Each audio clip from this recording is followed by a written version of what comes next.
everyone, I'm your commentator.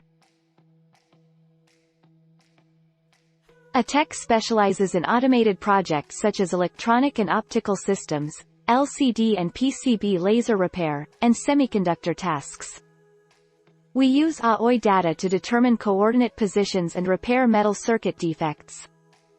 We repaired a defect with a width of 238 micrometers and a line thickness of 32 micrometers. This is our repair image, and our data is on your left-hand side. Here are our product specifications. Both systems help repair metal circuit defects on PCBs precisely. These specifications automatically stored images before and after laser repair, allowing for easy comparison. Thank you for watching our video.